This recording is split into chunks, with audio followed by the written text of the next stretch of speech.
તો જેવી રીતે તમે ગયા વ્લોગમાં જોયું તું મારા કે અમે લોકો મસ્ત ગીતો ગાતા ગાતા મસ્ત મોજ મસ્તી કરતાં કરતાં અમે લોકો પહોંચી ગયા હતા મોમોઝ ખાવા.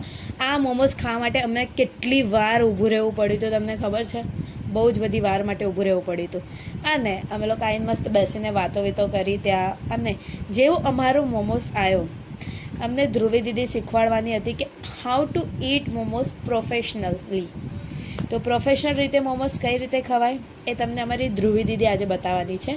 તો જોતા રહેજો કે કઈ રીતે ખવાય પ્રોફેશનલ રીતે મોમોઝ. ઓકે,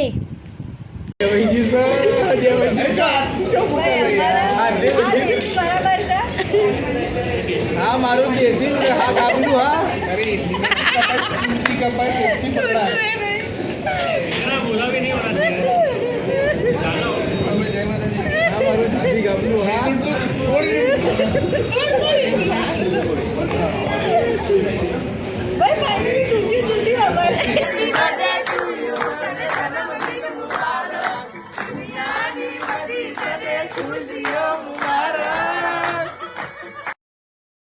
પછી ત્યાં થયો તો મારો બર્થડે સરપ્રાઇઝલી સેલિબ્રેટેડ.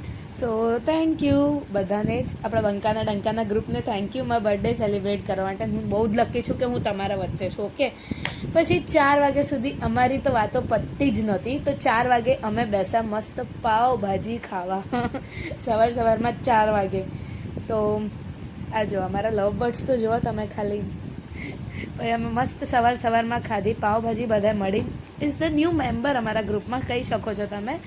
પછી સવારે વહેલા ઉઠી ગયા હતા કેમ કે આ તો નેક્સ્ટ ડે અમારો એન્ગેજમેન્ટ નિધિ દીદીની.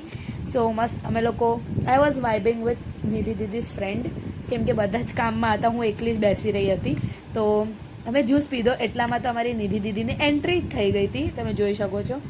વાવ, કેટલી મસ્ત લાગે છે ને, શી ઇઝ પ્રિટી. અને બંને બી મસ્ત લાગતા હતા. પછી અમે કરી કેક કટિંગ, રિંગ સેરેમની, બધું જ થઈ ગયું હતું, તમે જોઈ શકો છો. મસ્ત કેક કટિંગ થઈ ગઈ. પછી આવ્યો અમારા બંકાના ડંકાઓની વારી સ્ટેજ પર જવાની. તો અમે તો ધૂમ જ મચાવી દીધી ભાઈ, તમે જોઈ શકો છો.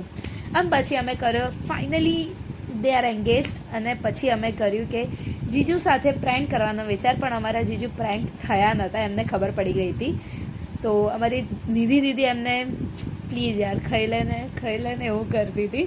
તો અમે છે ને રબડીના અંદર મીઠું નાખીને બધાને ખવડાવતા હતા.